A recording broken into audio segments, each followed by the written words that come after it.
ఆంధ్రజ్యోతి, సాక్షి 3 పత్రికల్లో ఉన్న వార్తలు, వాటి వెనక వాస్తవాలు, వాటి ఉద్దేశాలు అన్నీ ఉన్నది ఉన్నట్టు ఫ్యాక్ట్స్ మనం చెప్పుకుందాం. ఈ వీడియోలో డిస్కస్ చేద్దాం. సో కొన్ని సెన్సేషనల్ అంశాలు ఉన్నాయి, చాలామంది ఎదురు చూస్తున్న అంశాలు చాలా ఉన్నాయి. ఇంకో 4 నెలల్లో ఎన్నికలు ఉండటంతో ఎప్పుడు ఏ రోజు ఏం జరుగుతుందో, ఏ రోజు ఎటువంటి పొలిటికల్ అడుగు పడుతుందా అనేది చాలా ఆసక్తికరంగా మారుతోంది. సో అన్నీ కూడా ఇంపార్టెంటే, ప్రతిరోజు కూడా మనం ఎప్పటికప్పుడు చెప్పుకుందాం. కాకపోతే ఒక కీలకమైన అంశం ఏంటంటే, తెలుగుదేశం పార్టీ వాళ్ళకి పాపం నాకు తెలిసినంత వరకు తెలుగుదేశం పార్టీ క్యాడర్లో ఒక 70% మంది యాక్సెప్ట్ చేయని అంశం. నిన్న చంద్రబాబు గారు ప్రశాంత్ కిషోర్ భేటీ, పింక్ డైమండ్ దొబ్బేసి ఇదే భాష వాడారు. పింక్ డైమండ్ అనేది వెంకటేశ్వర స్వామి గుడిలో ఉండేది, దాన్ని చంద్రబాబు నాయుడు గారు ఇంట్లో పెట్టుకున్నారు అనే ఒక ఫేక్ ప్రచారాన్ని క్రియేట్ చేసిన మేధావి ఈ ప్రశాంత్ కిషోర్ అనే వ్యక్తి. అలాగే విశాఖపట్నం ఎయిర్పోర్ట్లో జగన్మోహన్ రెడ్డి గారి మీద కత్తితో దాడి జరిగితే దాన్ని చంద్రబాబు గారే చేయించారు అని ప్రోపగండా చేసిన మేధావి ఈ ప్రశాంత్ కిషోర్ గారు. అలాగే ఆంధ్రప్రదేశ్ రాజకీయాల్లో గతంలో లేని విధంగా ఎల్లో మీడియా, కమ్మ మీడియా అనే పదాలు సృష్టించిన మేధావి ఈ ప్రశాంత్ కిషోర్ గారు. అలాగే తెలుగుదేశం పార్టీకి ఆర్థికంగా నిధులు అందకుండా చుట్టుపక్కల రాష్ట్రాలతో కూడా మాట్లాడి తెలుగుదేశం పార్టీ 2019 ఎన్నికల్లో ఘోరంగా ఓడిపోవడంలో ప్రధాన పాత్ర పోషించిన మేధావి ఈ ప్రశాంత్ కిషోర్ గారు. అంటే ఒక రకంగా తెలుగుదేశం పార్టీ వెన్నుముక విరిచేయడానికి మ్యాక్సిమం ట్రై చేసాడు ఈయన 2019 ఎన్నికల్లో. అటువంటి మేధావితో చంద్రబాబు నాయుడు గారు నిన్న కలిసి ఒక 4 గంటల పాటు ఇద్దరు మాట్లాడుకొని తెలుగుదేశం పార్టీతో కలిసి పనిచేయడానికి నిర్ణయం తీసుకున్నారంట. ఇది అంటే రాజకీయాల్లో ఏ నాయకుడికి కూడా ఎవరికి కూడా సిగ్గు లజ్జ అనేవి ఏమీ ఉండదు అనడానికి ప్రూఫ్. అంటే యాక్చువల్లీ రాజకీయాల్లో ఎథిక్స్ ఉండవు, విలువలు ఉండవు, ఎవరి స్వార్థం వాళ్ళకు ఉంటుంది, ఎవరి ప్రయోజనాలు వాళ్ళకు ఉంటాయి. రాజకీయాల్లో శాశ్వత శత్రువులు ఉండరు, శాశ్వత మిత్రులు ఉండరు. కాకపోతే ఇక్కడ చంద్రబాబు గారి పర్సనల్ వ్యక్తిగత అంశాల మీద గత ఎన్నికలకు ముందు దాడి జరిగిందా లేదా? చంద్రబాబు గారిని దొంగగా ముద్ర వేశారు, చంద్రబాబు గారిని ఒక కులనాయకుడిగా ముద్ర వేశారు, చంద్రబాబు నాయుడు గారి వ్యక్తిత్వాన్ని హరించేలా ముద్ర వేసి గత ఎన్నికలకు ముందు ప్రోపగండా చేసి విపరీతమైన సోషల్ మీడియా ప్రచారం చేసి ఫేక్ ప్రచారాలు చేశారు కదా. అటువంటి చంద్రబాబు నాయుడు గారు ఆ ఐడియాలు ఇచ్చిన ప్రశాంత్ కిషోర్ గారిని గతంలో ఎన్నోసార్లు చంద్రబాబు నాయుడు గారే విమర్శించాడు. ఈ బీహార్ రోడ్ అని, ఈ బీహార్ ఐడియాలు ఇక్కడ పనిచేయవని, రాష్ట్రాన్ని నాశనం చేశాడని, ఈ బీహార్ రోడ్ని నమ్ముకొని రాష్ట్రాన్ని సర్వనాశనం చేశారని, అదని ఇదని అనేక విమర్శలు చేసిన చంద్రబాబు గారు మరి ఏ విధంగా ప్రశాంత్ కిషోర్తో కలిసి పనిచేయడానికి ఒప్పుకున్నారో. అఫ్కోర్స్ ఆయన మేధావి కావచ్చు, తెలివైనోడు కావచ్చు, కానీ ఎప్పుడైనా ఫేకే. ఆయనకంటే సునీల్ కొనుగోలు చాలా బెటర్. సునీల్ కొనుగోలు వ్యూహాలు ఫేక్ వ్యూహాలు ఉండవు. ఆయన ప్రచారము, క్యాంపెయినింగ్ అంతా భిన్నంగా ఉంటుంది, పకడ్బందీగా ఉంటుంది. కానీ ప్రశాంత్ కిషోర్ది అంతా ఫేక్ ఐడియాలజీ ఉంటుంది. ఫేక్లు సృష్టించడం, ఫేక్ ప్రచారం చేయడం, కులాల మధ్య విద్వేషం పెట్టడం లాంటిదే ఉంటుంది. సో అటువంటి ప్రశాంత్ కిషోర్కి చంద్రబాబు నాయుడు గారు ఏ విధంగా యాక్సెప్ట్ చేశారు? యాక్చువల్లీ ఇప్పుడు టీడీపీ, జనసేన ఉన్న పరిస్థితుల్లో ఏ సలహాదారులు అవసరం లేదు, ఏ ఒక్క పొలిటికల్ స్ట్రాటజిస్టులు అవసరం లేదు. అయినా సరే ప్రశాంత్ కిషోర్ని హైర్ చేసుకుంటున్నారు. దీనికి ఇంకా లోకేష్ని ఏమో హైలైట్ చేయడం, ఎలివేట్ చేయడం తెలుగుదేశం పార్టీ సోషల్ మీడియాలో. ఇదిగో లోకేష్ గారు ఢిల్లీలో ఉండి ఇది సాధించారు, ఢిల్లీలో ఉండి ఏం చేశాడు అన్నారు, ప్రశాంత్ కిషోర్ని తీసుకొచ్చాడు. ఇది ఒక ఎలివేషను. సిగ్గు లజ్జ ఉండాలి. అంటే నేను కొంచెం పరుషంగా మాట్లాడవచ్చు ఈరోజు, అయితే కావచ్చు, ఎవరేమనుకుంటే అది అనుకోండి. కానీ 42 రోజుల పాటు లోకేష్ గారంట ఢిల్లీలో ఉండి ప్రశాంత్ కిషోర్ని తీసుకొచ్చి చంద్రబాబు గారితో కలిపారంట. ఎందుకంటే ఆయన లోకేష్ గారు ఢిల్లీలో ఉన్నది. టీడీపీ సోషల్ మీడియాలో పొద్దున్నుంచి ఏంటి నిన్న సాయంత్రం నుంచి ఇదే మాట్లాడుతున్నారు. ఇదనమాట ఘనత, మన రాజకీయాల ఘనత, ప్రధాన పార్టీల ఘనత ఇలా ఉంది.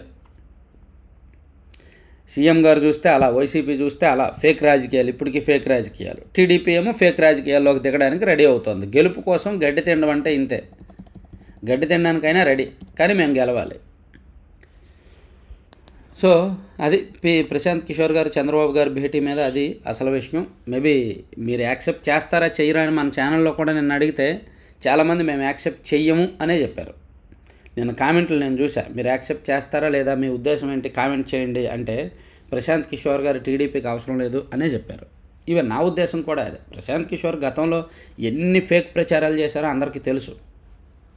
సరే, ఇక అది పక్కన పెట్టేస్తే ఈనాడులో బ్యానర్ వార్త, నేను ఉన్నాను కానీ నేను వినను, సామాన్యులకు దూరంగా సీఎం జగన్, మంత్రులకు ఎమ్మెల్యేలకి కష్టము, ఆయన అనుకుంటేనే ఎవరికైనా దర్శనము, తండ్రి బాటకు తనయుడి తూట్లు. ఇది జగన్మోహన్ రెడ్డి గారు అపాయింట్మెంట్లు ఇవ్వరు కదా, అది అందరికీ తెలిసిన విషయం. ఆయన లైఫ్ స్టైల్ వేరు, ఆయన ఆలోచనలు వేరు, ఆయన హోదా ఆయన దర్పం వేరు. ఎమ్మెల్యేలకు కూడా అపాయింట్మెంట్లు ఇవ్వరు. సాధారణంగా సీఎం అంటే కనీసం నెలకు ఒకసారి అయినా సరే ఎమ్మెల్యేలను పిలిపించుకొని, ఎందుకు సీఎంగా జగన్మోహన్ రెడ్డి గారు గెలిచిన తర్వాత ఒక 2.5 సంవత్సరాలు ఫుల్గా పదవిని ఎంజాయ్ చేసి తర్వాత 2.5 సంవత్సరాలు కూడా ప్రతి వారంలో ప్రతి శనివారం ఆదివారం సాయంత్రం 6 నుంచి 9 గంటల వరకు ఎమ్మెల్యేలను అందరినీ పిలిపించుకొని ఆ 3 గంటల్లో రోజుకి ఈజీగా ఒక 10 మందో 15 మంది ఎమ్మెల్యేలకు అపాయింట్మెంట్లు ఇవ్వచ్చు. అలా వాళ్ళతో మాట్లాడితే ఆ నియోజకవర్గ సమస్యలు మాట్లాడి వాళ్ళ మీద ఉన్న వ్యతిరేకత, వాళ్ళ పనితీరు సమీక్ష చేసి మాట్లాడితే ఈ పాటి వైసీపీలో ఈ సంక్షోభం వచ్చేది కాదు. కానీ జగన్మోహన్ రెడ్డి గారి వ్యక్తిత్వం, జగన్మోహన్ రెడ్డి గారి పరిపాలనా తీరు, జగన్మోహన్ రెడ్డి గారిలో ఉన్న లోపాలు వైసీపీని ఇప్పుడు ఈ స్థాయికి దిగజార్చాయి. చూసారుగా ప్రధాన పార్టీలు ఏ విధంగా ఉన్నాయో మన రాష్ట్రంలో. గత ఎన్నికల ముందు ప్రతిపక్ష నేతగా జగన్ హోరెత్తించిన నినాదం ఇది, నేను ఉన్నాను నేను విన్నాను అని. జనం నిజమే అనుకుని గెలిపించారు. సీఎం కుర్చీలో కూర్చోగానే ఆయన నినాదం మారింది, నేను ఉన్నాను కానీ నేను వినను. ఇదే ఇప్పుడు ఆయన అనుసరిస్తున్న విధానం. సో ఇది అందరికీ తెలిసిన విషయం. తర్వాత సీమకే తలమానికం రిమ్స్ మెడికల్ హబ్. ముఖ్యమంత్రి జగన్ వైఎస్ఆర్ జిల్లాలో ఆసుపత్రిలో సెంచరీ ప్లైవుడ్స్ పరిశ్రమలు ప్రారంభమంట. నిన్న 3 రోజుల పాటు జగన్మోహన్ రెడ్డి గారు తన సొంత జిల్లాలో పర్యటనలో భాగంగా నిన్న ఆసుపత్రిలోనూ సెంచరీ ప్లైవుడ్స్ ప్రారంభించారంట. ఇంకా పేపర్లో వార్తలు చదవడం కంటే ఈ కింద ఉన్న యాడ్లు చదువుకోవడం మంచిదేమో అన్ని పేపర్లలో కూడా. ఈనాడు లోపల పేజీల్లో చూస్తే ఎంత పెద్ద వార్త రాశారో. వైకాపాలో కలవరం అంట, మర్యాదపూర్వకంగానే కలిశానంట, ఎన్నికల వ్యూహాలపై కీలక చర్చ అంట. ప్రశాంత్ కిషోర్ శనివారం మధ్యాహ్నం హైదరాబాద్ నుంచి లోకేష్తో కలిసి విజయవాడకు వచ్చారు. నేరుగా ఉండవల్లిలోని చంద్రబాబు నివాసానికి వెళ్లారు. ఆయనతో సుమారు 3 గంటలకు పైగా చర్చలు జరిపారు. వచ్చే ఎన్నికల్లో అనుసరించాల్సిన వ్యూహాలు, ఎన్నికలకు ముందు ఎక్కడెక్కడ బహిరంగ సభలు నిర్వహించాలి వంటి అంశాలపై చర్చించినట్టు తెలిసింది. ప్రాంతాల వారీగా అనుసరించాల్సిన ఎన్నికల ప్రణాళికలు, ప్రచార వ్యూహాలపై 42-45 సంవత్సరాల రాజకీయ అనుభవం ఉన్న చంద్రబాబు నాయుడు గారు ఆంధ్రప్రదేశ్ రాజకీయాల మీద చంద్రబాబు గారి కంటే ఇంకెవరికైనా ఏమైనా తెలుసా? ఆంధ్రప్రదేశ్ రాజకీయాల మీద చంద్రబాబు గారికి ఉన్న సబ్జెక్ట్ ఇంకెవరికి ఉండదు. అటువంటి చంద్రబాబు గారు కూడా ఒక 100 మెట్లు దిగి ప్రశాంత్ కిషోర్తో మాట్లాడారు. అంటే ఇంకా ఆత్మాభిమానాలు, ఆత్మగౌరవాలు ఏమీ లేవు, మేము గెలవాలి, నువ్వేం సలహా ఇస్తావు ఇవ్వు అంతే. గత ఎన్నికల్లో నువ్వు నన్ను ఓడించావు, గత ఎన్నికల్లో అంటే అవన్నీ చూసే కొద్దీ నాకు కొంచెం మాటలు జారుతాయిలే. సో ఇంకా టాపిక్ వదిలేద్దాం. ప్రభుత్వ కార్యాలయాలు విశాఖకు తరలించే చర్యలు వద్దు, రాష్ట్ర ప్రభుత్వానికి హైకోర్టు ఆదేశం. వేరే పేరుతో తరలిస్తారు, ప్రభుత్వ కార్యాలయాలు అనే పేరుతో తరలించరు, పేరు వేరేది పెడతారు. సమీక్ష కోసం ఆల్రెడీ ఉందిగా ఉత్తరాంధ్ర సమీక్ష కోసం అని, అదే పేరుతో వెళ్తారు అంతే, తరలింపు ఉండదు. అమ్మకు అనారోగ్యం అన్నా చూసి మళ్ళీ వస్తానన్న యశస్విపై కరుణ చూపిన సోఐడి అమెరికా నుంచి రాగానే శంషాబాద్ విమానాశ్రయంలో అదుపులోకి, అర్ధరాత్రి వేళ గుంటూరుకు తరలింపు, సెల్ ఫోను పాస్పోర్టు స్వాధీనం. పాపం ఒకప్పుడు సిఐడి అంటే మా టీవీలో ఒకప్పుడు రాత్రి 9 సిఐడి ప్రోగ్రాం వచ్చేది. సిఐడి అంటే ఏదో పెద్ద పెద్ద నేరాలు ఇన్వెస్టిగేట్ చేస్తారు, పెద్ద పెద్ద నేరస్తులను పట్టుకుంటారు అని అనుకునేవాళ్ళం. కానీ ఏంటో మన ఆంధ్రప్రదేశ్ సిఐడి మాత్రం సోషల్ మీడియా కేసులు, సోషల్ మీడియా పోస్టింగ్ల కేసులే పట్టుకుంటుంది. సో అంటే వాళ్ళ ఒత్తిళ్ళు వాళ్ళకు ఉంటాయి, వాళ్ళ రాజకీయ ఒత్తిళ్ళు వాళ్ళ మీద ఉంటాయి కాబట్టి తప్పదులే. కాకపోతే కొంచెం సిఐడి ప్రతిష్ఠ దిగజారుతోంది అనేదే నా ఆవేదన. ఇక ఏటా వాత ఆస్తిపై మోత, రివర్స్ పాలనలో 1000 కోట్ల బాధుడు, పట్టణాల్లో ఆస్తి పన్నుపై కొత్త విధానం అమలు, 3 ఏళ్లుగా ఏటా 15% చొప్పున పెంపు, ప్రజల నడ్డి విరుస్తున్న జగన్ ప్రభుత్వం. సో ఆస్తి పన్ను ఏ విధంగా పెంచారు అనేది చాలా క్లియర్గా ఉంది. ఆస్తి పన్ను విషయంలో ఎవరికి ఎటువంటి డౌటు లేదు. 2019 నాటికి సంవత్సరానికి 700 రూపాయలు కట్టిన వ్యక్తి ఇప్పుడు సంవత్సరానికి 5,000-6,000 కడుతున్నాడు. దానిలో ఎటువంటి అనుమానం అవసరమే లేదు. అలాగే వైకాపాకు మద్దతు ఇవ్వం, అమ్జద్ బాషా రవీంద్రనాథ్ రెడ్డికి ఓటేయం, కడపలో బలి సంఘం నిర్ణయం. మంచిది. వివేక హత్య కోడికత్తి వ్యూహం జగన్దే, అంగీకరించినందుకు ధన్యవాదాలు, మంత్రుల విమర్శను తిప్పికొట్టిన తెదేపా. ప్రశాంత్ కిషోర్ వ్యూహాలు ఇప్పుడు నీవని తనుకుంటున్నారనమాట. సిగ్గు లజ్జలేని రాజకీయం. సిండికేట్గా మారి కోట్లు కొట్టేసి యూకలిప్టస్ వేలంలో గూడు పుట్టాని, ఓ మంత్రి అనుచరుల పేరుతో దందా. రాష్ట్ర అటవీ అభివృద్ధి సంస్థ ఆధ్వర్యంలో నడిచే యూకలిప్టస్ కలప వేలంలో అక్రమాలు జరిగాయి. గుత్తేదారులు సిండికేట్కు మారి కారు చౌకగా టెండర్లను కొట్టేశారు. రాష్ట్రంలో కీలక మంత్రి అనుచరుల సూచనలతో గుత్తేదారు సిండికేట్గా మారినట్టు తెలిసింది. కొట్టుకోండి. తర్వాత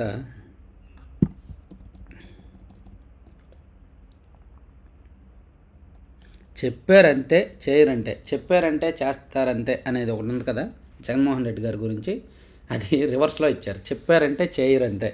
అలాగే నేను ఉన్నాను నేను విన్నాను అనేదానికి ఇక్కడ రివర్స్లో ఇచ్చారు. నేను ఉన్నాను కానీ నేను వినను అని. ఇక్కడేమో ఆయన చెప్పారంటే చేయరు అని ఇచ్చారు. అంటే ఈనాడులో ఎంత ఘాటుగా ఎంత దూకుడుగా రివర్స్లో రాస్తున్నారో చూడండి సీఎం గురించి, జగన్ గారి గురించి. అంటే ఫ్యాక్ట్సే, ఈ ఫ్యాక్ట్స్ కాదు అని నేను చెప్పట్లా, నిజమే కదా. ఆర్టీసీ ఉద్యోగులకు విలేని కష్టాలు ఉన్నాయి. దాని గురించి ఇంకా ఆర్టీసీని విలీనం అయితే చేశారు, కానీ దాని తదుపరి ప్రక్రియ ఏమీ అవ్వలేదు, దాని తదుపరి ఏం చేయాలనేది చేయలేదు, అదే రాశారు. సో ఆర్టీసీ ఉద్యోగులు విలీన కష్టాలు వర్ణనాతీతం, సమస్యలు పరిష్కరించకుండా ఏడిపిస్తున్న జగన్ ప్రభుత్వం, బకాయిలు అప్పీళ్లు సెలవులు పదోన్నతులు అన్నింటా చొక్కలే, గతంలోనే బాగుండేదంటున్న ఉద్యోగులు. విలీనం చేసినంత మాత్రాన పండగ కాదు, దాని తర్వాత చాలా ప్రక్రియ ఉంటుంది, అవన్నీ కూడా వదిలేశారనమాట. తర్వాత అంగన్వాడీ కార్యకర్తను వేధించిన వైకాపా నాయకుడు అరెస్టు. 26న ఆడుదాం ఆంధ్ర ప్రారంభం, గుంటూరులో పాల్గొన్న సీఎం. సో మరో ఎన్నికల ప్రోగ్రాం ఆడుదాం ఆంధ్ర అంట, అది గుంటూరులో ప్రారంభిస్తున్నారంట. గ్రామీణ రహదారులకు జగన్గ్రహణము, పీఎం సడక్ యోజన పనులపై నిర్లక్ష్యము, 3 ఏళ్లలో కిలోమీటర్ దారికి నోచుకొని పల్లెలు.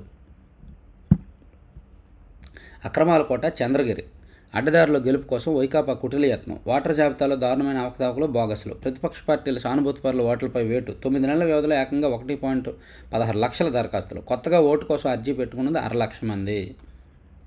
చంద్రగిరి ఆల్రెడీ వైఎస్ఆర్ కాంగ్రెస్ పార్టీకి స్ట్రాంగ్ సీటు, అక్కడ ఇంకా గెలవడానికి వైసీపీ ఇంకా కుట్రలు చేస్తుందంట, తెలుగుదేశం పార్టీ వాళ్ళ ఓట్లు డిలీట్ చేసేస్తుందంట. అంటే చంద్రగిరిలో ఉన్న చెవిరెడ్డి భాస్కర్ రెడ్డి గారిలో కూడా ఓటమి భయం మొదలైందనమాట.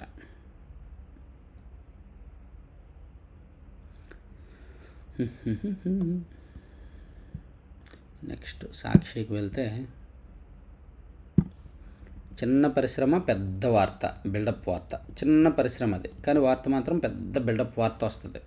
పారిశ్రామిక ప్రగతిలో మరో మైలురాయి, వైఎస్ఆర్ జిల్లాలో సెంచరీ ప్యానెల్స్ పరిశ్రమ ఉత్పత్తితో పాటు పలు అభివృద్ధి పనులకు ముఖ్యమంత్రి జగన్ శ్రీకారం. బద్వేల్ వద్ద 956 కోట్లతో వుడ్ ప్యానెల్స్ పరిశ్రమ ఏర్పాటు. కడప రిమ్స్ రాయలసీమకే తలమానికం. రిమ్స్ ప్రాంగణంలో ఆధునిక వసతులతో వైఎస్ఆర్ సూపర్ స్పెషాలిటీ ఆసుపత్రి, YSR institute of mental health, YSR cancer care centre, LV Prasad eye hospital భవనాలు ప్రారంభోత్సవం. ఆధునీకరించిన వైఎస్ఆర్ జిల్లా కలెక్టరేట్కు సీఎం జగన్ శ్రీకారం. మంచిదే, సొంత జిల్లాలో చేసుకుని సొంత పత్రికలో రాసుకున్నారు. చిటికలో మ్యుటేషన్, రాష్ట్ర వ్యాప్తంగా అందుబాటులోకి ఆటో మ్యుటేషన్. ఆస్తి రిజిస్ట్రేషన్ కాగానే మారిపోతున్న యాజమాన్య హక్కు, రెవెన్యూ రిజిస్ట్రేషన్ శాఖల సాఫ్ట్వేర్స్ అనుసంధానం. సో మీకు మ్యుటేషన్ జరగాలంటే ఆ ఆఫీస్కి వెళ్ళి చిటికేయండి, వచ్చేస్తుంది మీ దగ్గరికి.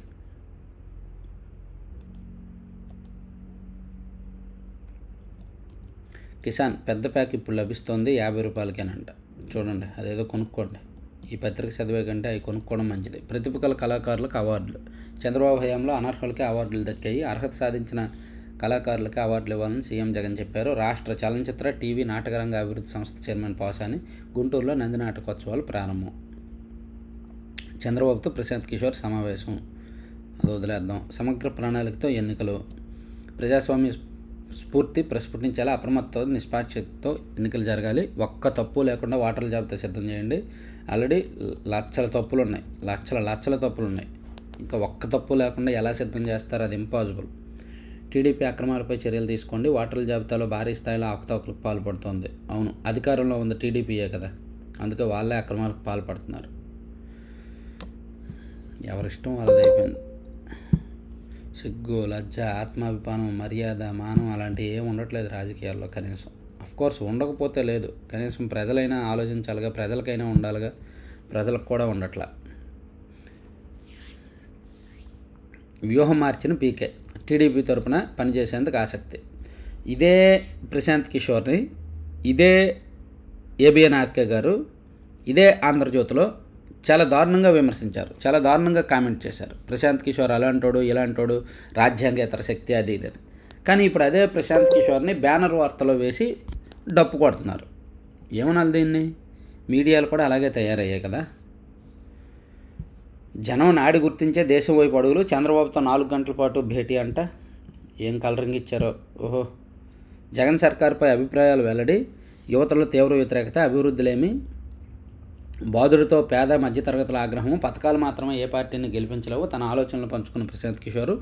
గతంలోనూ చంద్రబాబు లోకేష్తో ఆయన భేటీ, 2019లో వైసీపీ గెలుపులో పీకే కీలక పాత్ర, ఐపాక్ గుడ్ బై చెప్పి బీహార్ రాజకీయాల్లోకి. టీడీపీ వైసీపీ వ్యూహకర్తలు ఆయన అనుచరులే, ఇప్పుడు నేరుగా టీడీపీతో టచ్లోకి వచ్చిన పీకే. సో మంచిదే, రాసుకోండి.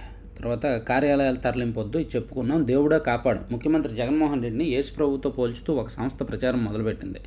తన రూపంలో మారు వేషగాలు వస్తుంటారని బైబిల్లోనే యేసు ప్రభు చెప్పారంటారు. ఈ నేపథ్యంలో జగన్మోహన్ రెడ్డి మారు వేషగాడు అనాలా, లేక యేసు ప్రభువుగా కొలవాలా? క్రైస్తవ మతబోధనల ప్రకారం సాటివారి పట్ల ప్రేమ, దయ, క్షమ చూపాలి. జగన్లో ఈ లక్షణాలు మచ్చుక్కు కూడా ఒక్కటి కూడా లేవు. అయినా క్రైస్తవుల్లో కొందరు ఆయన్ను తాము ఆరాధించే యేసుప్రభు అవతారంగా భావించడమే కలియుగపు విషాదం.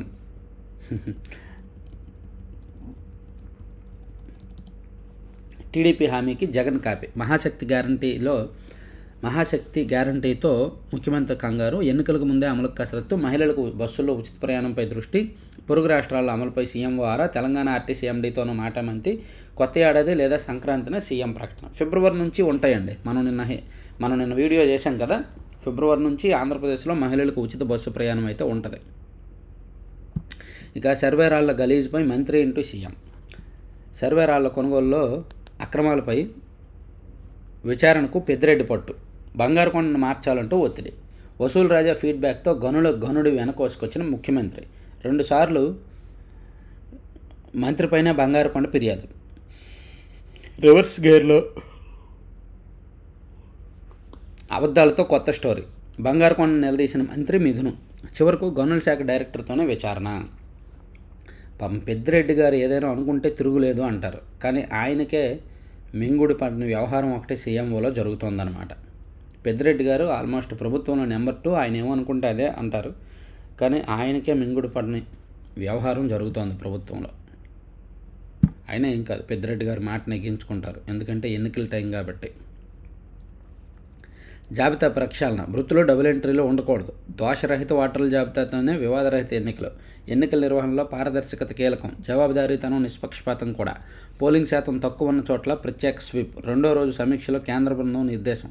ఫిర్యాదులను క్షేత్రస్థాయికి తీసుకెళ్లి పరిశీలించారా, ఏం తేల్చారు, ఏం చర్యలు తీసుకున్నారు, కలెక్టర్లను ప్రశ్నించిన ఈసీఐ బృందం. ఇదంతా దీనివల్ల పెద్ద యూజ్ ఉండదండి. ఇదంతా కూడా ఆన్ పేపర్ జరిగే సమీక్ష. ఆన్ పేపర్ జరిగేది వేరు, ఫీల్డ్ లెవెల్లో జరిగేది వేరు. ఆన్ పేపర్ వీళ్ళు ఎన్ని ఇచ్చినా సరే, ఫీల్డ్ లెవెల్లో వీళ్ళు ఒక 100 రకాల ఇన్స్ట్రక్షన్స్ ఇస్తారు ఆన్ పేపర్. ఆ ఫీల్డ్కి వచ్చేసరికి ఒక్కొక్కటి పోయి ఒక 4-5 అమలు చేస్తారు అంతే. చూడండి, ఆ శ్రీరామదాస్ సినిమాలో ఒక సీన్ ఉంటుంది. ఒక పెద్ద మంచు మొక్కను తీసుకొచ్చి ఇది నిధులు మీరు ఇస్తే చివరికి ప్రజలకు అందేసరికి ఇంత చిన్నది అయిపోతుందని చూపిస్తారు చూడండి. అలాగే ఈ కేంద్ర ఎన్నికల సంఘం ప్రతినిధులు ఒక 100 పాయింట్లతో కొన్ని ఇన్స్ట్రక్షన్స్ ఇస్తే వాటిని ఫీల్డ్లో అమలు చేసేసరికి బిఎల్ఓలు ఏఆర్ఓల దగ్గరికి వెళ్ళేసరికి వడపోసి లేదా నిర్లక్ష్యం చేసి 2-3 పాయింట్లు ఉంటాయి అంతే, ఇంకేమీ పట్టించుకోరు. అందుకే ఓటర్ల జాబితాలో తప్పులు అనేవి చేయరు. గడిపింది గంటన్నరే, కడపకు రోజంతా నరకం. పలు కార్యక్రమాలకు జగన్, సీఎం కోసం ఆర్టీసీ బస్సులకు బ్రేకు, ప్రయాణికులకు ఇక్కట్లు, స్థానికులకు జగన్ మార్క్ సినిమా, జగన్ వ్యతిరేక నిరసనలపై ఉక్కుపాదము, అంగన్వాడీల నిర్బంధము, సూపర్ స్పెషాలిటీ ఆసుపత్రి, సెంచురీ ప్లై ఇండస్ట్రీల ప్రారంభం. ఆంధ్రజ్యోతి స్టైల్లో రాశారన్నమాట ఈ వార్త. సో మీరు ఫైనల్గా కామెంట్ చేయండి, అసలు ప్రశాంత్ కిషోర్ తెలుగుదేశం పార్టీతో పనిచేయడం కరెక్టే అంటారా? నాకు తెలిసి నిన్న వీడియోలో అడిగినప్పుడు కావచ్చు, లేదా నాకు పర్సనల్గా చాలామంది పెద్దోళ్ళు చెప్పిన అభిప్రాయం కావచ్చు. ఈవెన్ టీడీపీలో పెద్ద పెద్దలతో కూడా మాట్లాడా. చంద్రబాబు గారు తీసుకున్న ఈ నిర్ణయం మాకు నచ్చలేదనే చెప్పారు వాళ్ళు. కాకపోతే చంద్రబాబు గారితో వాళ్ళు ఓపెన్గా చెప్పలేరు. నాకు ఎటువంటి మొహమాటాలు ఉండవు కాబట్టి నేను వీడియోలో ఎవరినైనా విమర్శిస్తా, దేని గురించి అయినా, ఏ సబ్జెక్ట్ అయినా నేను ఉన్నది ఉన్నట్టు కుండబడ్డలు కొట్టేలా చెప్తా. ఆ విషయం మీ అందరికీ తెలుసు. సో అసలు ప్రశాంత్ కిషోర్ అనే వ్యక్తి చంద్రబాబు గారితో కలవడం అవసరమా? గతంలో బీహారోడని అదని ఇదని తిట్టిన చంద్రబాబు గారు ప్రశాంత్ కిషోర్ గారిని పిలిపించుకొని మాట్లాడడం అవసరమా? అది మీ అభిప్రాయం ఏంటి అనేది కొంచెం నిశ్చితంగా ఆలోచించి జాగ్రత్తగా కామెంట్ చేయండి. అబ్యూజ్ లాంగ్వేజ్ వద్దు, జస్ట్ ఆలోచించి కామెంట్ చేయండి. Thank you.